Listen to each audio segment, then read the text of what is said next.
오늘은 2022년 1월 15일 연중 제1주간 토요일입니다. 성부와 성자와 성령의 이름으로 아멘. 마르코가 전한 거룩한 복음입니다. 그때 예수님께서 호숫가로 나가셨다. 군중이 모두 모여오자 예수님께서 그들을 가르치셨다. 그 뒤에 길을 지나가시다가 세관에 앉아있는 알페오의 아들 레위를 보시고 말씀하셨다. 나를 따라라. 그러자 레위는 일어나 그분을 따랐다. 예수님께서 그의 집에서 음식을 잡수시게 되었는데 많은 세리와 죄인도 예수님과 그분의 제자들과 자리를 함께 하였다. 이런 이들이 예수님을 많이 따르고 있었기 때문이다. 바리사이파 율법학자들은 예수님께서 죄인과 세리들과 함께 음식을 잡수시는 것을 보고 그분의 제자들에게 말하였다. 저 사람은 어째서 세리와 죄인들과 함께 음식을 먹는 것이요? 예수님께서 이 말을 들으시고 그들에게 말씀하셨다. 건강한 이들에게는 의사가 필요하지 않으나 병든 이들에게는 필요하다. 나는 의인이 아니라 죄인을 부르러 왔다. 주님의 말씀입니다. 그리스도님 찬미합니다. 나를 따라라.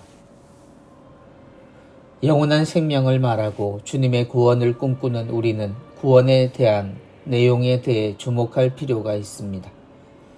우리는 좋은 것을 생각하면 언제나 그 과정을 중요하게 생각하는 경우가 많고 적당한 때를 기다리고 그때가 오기 전까지 훌륭한 과정을 준비하게 하는 당연한 가르침을 받습니다. 그런데 주님의 시간을 들여다보면 꼭 그렇지는 않다는 것을 알게 됩니다. 또한 생각해보면 그것이 우리의 커다란 잘못이 될 수도 있다는 생각을 하게 됩니다.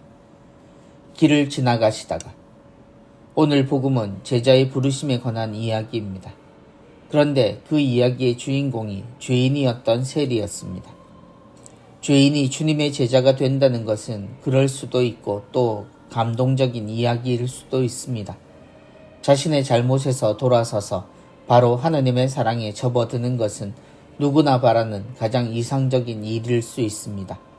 그럼에도 이 일은 우리가 생각하는 것과는 조금 다른 모습을 취합니다. 곧 비정상적이라는 이야기입니다. 이 비정상적인 부분의 첫 번째 장면은 주님이 지나가시다가 이루어진 부르심이라는 것입니다. 사실 어부들을 부르실 때도 주님은 기다림이 아닌 지나가시다가 부르신 적이 있습니다. 앉아서 기다리고 자격을 논하지 않는 주님은 기존의 스승과 제자의 관계에 의문을 던지게 합니다. 세관에 앉아있는 알페오의 아들 레위를 보시고 두 번째 비정상적인 부분은 주님이 죄 짓는 현장에 있는 이를 부르셨다는 것입니다. 만약 이 레위가 자신이 하던 세리의 일을 그만두고 주님께 죄를 뉘우치는 고백과 함께 제자가 되려 했다면 적어도 주변의 반대와는 상관없이 기쁜 일일 수도 있었습니다. 그런데 주님은 어부도 아닌 세리를 세관 앞에서 부르십니다. 나는 의인이 아니라 죄인을 부르러 왔다. 우리가 아무렇지 않게 당연하게 생각하는 이 말씀은 생각해보면 주님의 이 모습과 완전히 일치합니다. 우리가 말하는 부르심에 대한 응답은 대개 병에서 나은 다음 주님을 찾아 나서는 것과 같습니다. 환자가 아니라 회복한 이가 감사함에서 주님을 찾는 것이 우리가 말하는 성소의 모습이지만 주님은 아픈 이를 그 아픔에서 일으키시고 죄인을 죄 짓는 현장에서 일으켜 당신을 따르게 하셨습니다. 주님의 구원은 그래서 심판이 아니라 사랑이라고 불러야 하나 봅니다. 감히 청하지 못하는 일들이 일어나고 절망의 희망이 피어나는 일은 그런 주님이어서 가능하다는 생각을 해봅니다. 성부와 성자와 성령의 이름으로 아멘.